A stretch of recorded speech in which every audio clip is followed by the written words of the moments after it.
윤석열 정부의 노동개혁을 이끌어갈 경제사회노동위원회 위원장 어제 시작을 알렸습니다. 바로 김문수 전 경기도지사인데요. 대통령실은 그가 80년대 노동운동을 이끈 상징적인 인물이라면서 그 임명 배경을 밝히기도 했습니다. 앞으로 윤석열 정부의 노동개혁을 어떻게 이끌어갈지 직접 이야기를 들어보겠습니다. 위원장님 나와 계십니까? 예, 반갑습니다. 김문수입니다. 네, 먼저 축하드립니다. 어제 취임식도 하셨죠? 어제 했습니다. 네. 자, 들리는 바에 따르면 대통령께서 직접 위원장직을 제안했다라고 하더라고요. 그게 맞습니까? 예, 그렇습니다. 전화 왔습니까? 예, 만나 뵙고. 하겠습니다. 직접 만나서 예. 아마 대통령께서 위원장님을 노동개혁의 아마 적임자라고 본 결과 그렇게 한 거다. 이렇게 봐도 되는 겁니까? 예, 그렇게 보시면, 특별하게, 제가, 다른 어떤 해야 되는 것보다도, 네. 좀 산적한 일이 많은데, 제가 한번 하는 것이 어떨까 생각하신 것 같습니다. 그래서, 저 말고도 좋은 분이 많이 검토가 됐는데, 네. 제가 여러 측면으로 지금 현재 여러 가지 점을 고려하셔서 저를 임명하신 것으로 봅니다. 중책을 정말 맡으셨어요. 네. 자, 현재 우리 위원장님께서 보시기에는 윤석열 정부의 노동 개혁 어떤 색깔을 갖고 있는지 또 어떤 목표를 갖고 또 일을 할 건지 좀 말씀 좀 부탁드리겠습니다. 윤석열 대통령께서 이제 후보할 때나 예. 당선되고 난 다음에도 이 노동계에 대해서 노총도 직접 방문하고 여러 가지로 접근하기 위한 노동자들과 친밀하게 접근해서 듣고 말씀을 나누고 또 여러 가지 어려운 점이 있으면은 수용도 하고 네. 이런 모습을 보여줬다고 생각하는데 저는 앞으로 잘할 수 있도록 대통령께서 이 부분에 성과를 낼 수 있도록 최선을 다해서 노력을 하겠습니다. 일각에서는 윤석열 정부 노동시장의 유연화가 좀 핵심 아니냐, 또 그것에 맞춰서 노동개혁을 해가는 거 아니냐 이렇게 또 평가를 하기도 하더라고요. 그 부분 어떻게 보십니까? 유연화도 이제 4차 산업혁명이나 여러 가지 코로나도 여러 가지 유연화도 필요하겠지만 네. 더 중요한 것은 결국은 지금 우리나라에서 젊은이들이 일자리를 못 구하고 있고요. 또 일하는 분들 중에서도 정규직이나 이제 괜찮은 직장도 있지만 예. 상당히 어려운 분도 많지 않습니까? 그렇죠. 그래서 노동조합에 조직된 분이 한 10%인데 민주노총이 5%, 한국노총이 조금 더 많은 5%. 네. 나머지 한 90%는 노동조합 맛도 못 보고 있지 않습니까? 노동조합 맛도 못 본다고요? 예. 이런 많은 근로자들, 노동자들이 그러면 이분들은 누구를 통해서 자신의 이 의사를 대변하고 이익을 실현할 수 있겠느냐. 그러면서 저희 경사노위 경제사회노동위원회는 이 조직되지도 못하고 가장 소외되고 바닥에서 뭉치지도 못하고 흩어져서 고생하고 계시는 많은 우리 젊은이들과 미조직 노동자들의 목소리에 귀를 기울이고 달려가서 또 그분들 손을 잡고 그분들 눈물을 닦아드리는 그런 경제사회노동위원회를 할 수 있도록 노력하겠습니다. 노동조합에 속하지 않은 노동자들도 바라보겠다 이 말씀이시네요. 예, 그분들을 대변할 수 있는 게 지금 없지 않습니까? 없으니까. 예. 자, 한편으로는 지금 노동계 얘기입니다. 그분들을 포함해서 윤석열 정부는 좀 친노동이 아닌 친기업 성향 아니냐 이러면서 그게 지금 말했던 게 조합일 수도 있는데 노동조합일 수도 있는데 이런 노동계 움직임은 어떻게 보고 계십니까? 노동계 움직임은 윤석열 대통령만이 아니라 네. 그전에 문재인 대통령에 대해서도 지나치게 자기들 의견을 덜 들어준다. 이래서 지난번 제 전임 문성현 위원장이 있었습니다. 네. 이제 저 대학 후배고 저보다 노동운동 좀 후배입니다만은 그분이 사실 민노총 출신이고 금속노조 위원장도 했지 않습니까? 맞습니다. 예. 예, 그런데도 불구하고 전혀 이 경제사회노동위원회 참여를 안 했습니다. 민주노총이. 예. 그래서 이런 부분도 저도 최선을 다해서 노력을 하면서 그분들이 어떤 점 때문에 이 경제사회노동위원회에 대해서 오해를 하고 계신 점 있으면 그 풀고 아하. 또 우리가 고쳐야 될 것 있지 않습니까? 예. 제가 고쳐야 될 것, 경제사회 노동위원회가 고쳐야 될 것, 어허. 우리 대통령도 고쳐야 될 것 있으면 제가 고치도록 아. 그렇게 노력하겠습니다. 그 비슷한 말로 그렇게 말씀하셨더라고요. 나에 대한 불신에 대해서는 더 진지하고 겸허하게 스스로 돌아보겠다. 이게 어떤 의미입니까? 뭐 제가 네. 듣고요. 예. 말씀을 듣고 저 비판하는 사람한테도 다가가고 그다음에 고칠 거 있으면 고치고 네. 그다음에 손을 잡고 함께 해야지만 이 노동 현장도 좋아지고 기업도 좋아지고 우리 국민들이 행복하지 않겠습니까? 그러면요, 위원장님. 네. 네. 대통령이나 좀 위에도 좀 쓴소리를 좀 할 수 있는 겁니까 앞으로? 물론이죠. 쓴소리라면 김문수 아닙니까? 쓴소리 김문수. 네. 쓴소리를 좀 해야 이게 뭐가 풀립니다. 왜냐하면 이 노사정위원회가 뭐 지금 다 이게 지금 다 잘 조율을 해야 되고 할 말 해야 되거든요. 그렇습니다. 그 말씀 네. 꼭 하시겠다. 물론이죠. 네. 네. 자, 취임사에도 조금 얘기를 하긴 했는데 이 경사노위가 우리나라 사실상 사회적 대화기구로 지금 설치되어 또 운영되고 있었거든요. 이게 사회적 합의를 이끌어낼 수 있을지 이 부분은 어떻게 보십니까? 사회적 합의라는 거는 굉장히 어렵죠. 그래서 특히 지금 민주노총이 안 들어오고 있었지 않습니까? 네. 그래서 민주노총도 이제 애로가 많죠. 뭐 합의를 하고 나면은 밑에서 그냥 치받아 가지고 네. 왜 그런 합의를 했냐?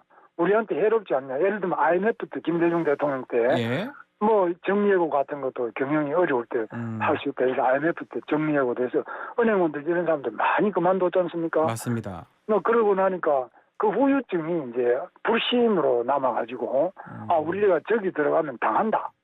이런 어떤 불신 같은 게 아직 남아 있는데 이거 뭐 쉽게 이 트라우마가 쉽게 지워지지는 않겠습니다만 그러나 기본적으로 이제 신뢰를 어떻게 높일 수 있느냐 서로 믿고 대화하고 또 이게 어느 하나를 손해를 보는 게 아니라 패키지 딜이라 그러죠.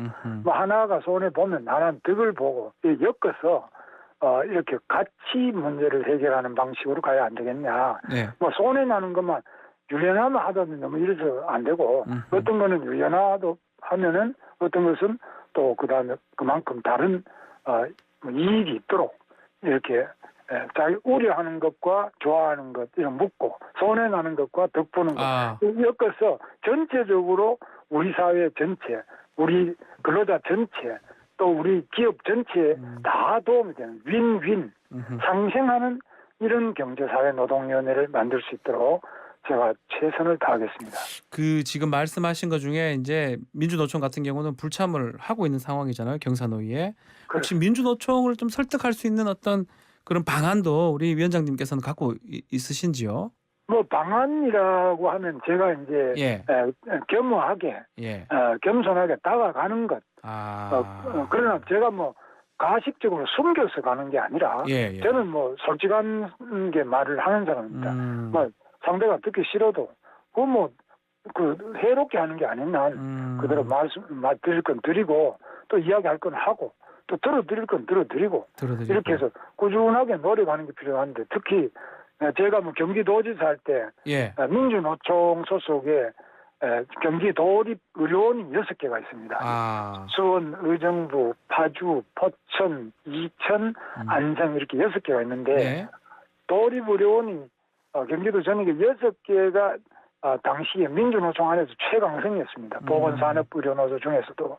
그래서 강성이지만 그러나 제가 계속 찾아가서 역대 도지사 중에 전체 6개를 한 10번 이상 돌아다닌 사람은 저밖에 없습니다. 한 번도 6개를 다 다닌 분도 저 혼자밖에 없는데 10번 이상이요? 그러니까 제가 정성을 다해서 이렇게 하고 또 가서 병원장하고 노조위원장 같이 앉아서 저하고 3자가 앉아서 계속 대화를 하니까 다 해결이 되더라고요.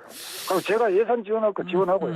제가 뭐 홍준표 의원은 진주 의료는 폐쇄를 시켜버렸지만 그 홍준표 경남도지사 말씀하시는 거죠 당시에? 네, 그렇죠. 저는 뭐 폐쇄 하나도 안 시키고 원만하게 돼서 지금 뭐 오히려 확장도 해주고 시설도 개선하고 더 좋도록 이렇게 만들어냈습니다. 경기도지사 하실 때는 좀 그런데 현 정부 기조를 조금 살펴보면 최근에 그 7월달 있었던 그 대구조선 해양 파업 네. 관련해서 공권력도 투입되면서 대화보다는 좀 이렇게 대치되는 좀 모양새였고요. 지금도 뭐 노란봉투법이니 다른 얘기들도 하고 있거든요.